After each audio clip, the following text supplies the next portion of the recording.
When it comes to MOBAs, finding a character that looks cool and fits your playstyle is a harder balancing act than Philip Petit, because nothing sucks more than seeing a cool character just for them to not fit your playstyle. Do you look for high burst damage? Well, there's characters like Great Talon or Lash. What about utilizing speed and subterfuge to sneak around the map and pick people off? Well, you've got characters like Drifter and Haze. Or maybe you're more of a utility-minded individual and you care about peeling for your team or setting up kills. Well, you've got characters like Moa and Krillin Doorman. Now what if I told you Bebop can do all of that? Bebop's first ability is his exploding uppercut. He uppercuts the target and marks them, and when they land, his mark explodes and reduces the fire rate of everyone caught in the blast. On the upgrade side, this is a pretty insane ability. This is some shit that only Dr. Neo Cortex himself could have came up with. For the tier 1, you have a halving of the cooldown, so it goes from 22 seconds to 11 seconds. For the tier 2 upgrade, you get a faster weapon spin up, double the weapon range, and 30% weapon damage for 9 seconds. You would think, wow, that seems pretty strong. It feels like this should be a tier 5. Then you look at the tier 5 and you're like, oh wait, no, hold up. That makes sense. For the tier 5, it resets the cooldown on your grapple arm and restores 18% of your missing health. What are we doing here? Just more insane kit design from the people who brought you Celeste and Yamato. Now this could be one of two things. It can either be A, a peel tool to disengage enemies or reposition allies out of danger, or B, a tool to shove enemies into your team or throw your teammate to the wolves, because you don't need to be faster than the enemy team, you just need to be faster than the guy you're sacrificing. His second ability is his sticky bomb. He just attaches a bomb to a target. Now this is where most of his damage comes from because of this ability's, well, ability to stack. If he hits you, that's a stack.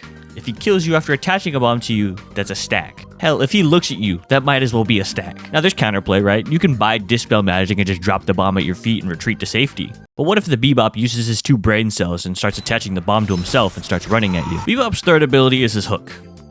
He just hooks a target in. It's a fairly tame ability at first with a very modest 30-meter cast distance. But once he upgrades it twice, it gets a whopping 60-meter effective distance.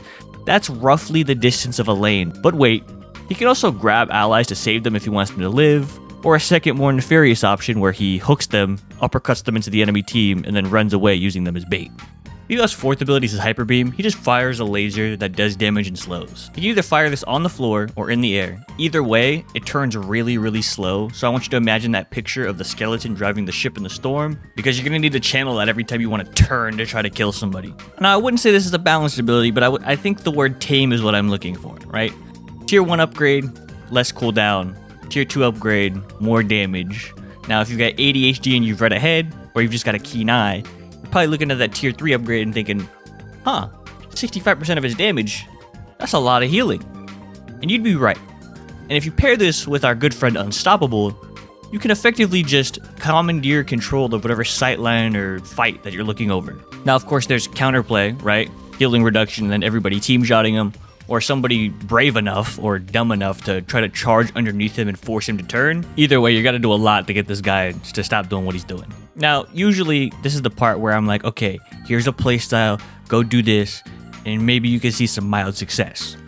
But fortunately, or unfortunately, Bebop is so idiot-proof that you could quite literally do anything on this character and still be valuable to your team. So I'm just going to lay out a couple of playstyles or variations. Pick what you want. At the end of the day, all roads are going to lead to hooking and bombing, so do with that what you will. First one, standard roam playstyle. Play in lanes, you get like a trophy collector, and then try to roam to other lanes and help them out. Try not to steal the kills because you're going to get benefits of trophy collector, but outside of that, that's all you really do. Second one is the same thing, except this time you also want to go Veil Walker, so you can kind of like sneak up behind them, so you can like bomb, uppercut them into your team, and then hook them to keep them there. Third one's a bit more selfish. You can still go Trophy Collector if you really want to, but you just want to be prioritizing spirit damage. Just keep focusing on getting your stacks and getting kills and trying to snowball into a spirit nuker playstyle. Either way, you're still going to be hooking and you're still going to be bombing. TLDR, if you want a Swiss Army knife of characters, Bebop is your guy. If you want to early game roam the whole map, buy a Trophy Collector and get to work. If you want to be an assassin, buy a Veil Walker, play around Veils, and get to work. If you want to stuff the enemy full of Krabby Patties and then make them explode, buy a whole bunch of spirit damage and get to work. No matter how you play him, no matter what you buy, Bebop can and will always be useful because he's virtually idiot-proof. Thank you so very much for watching. I'm getting in a groove. I'm getting these out faster. Might be able to finish the roster by the end of the year. Who knows? I will see you all in a week, maybe 2. Subscribe if you like it. Don't if you don't. Like it if you like it. Don't if you don't. and I will see you all next time.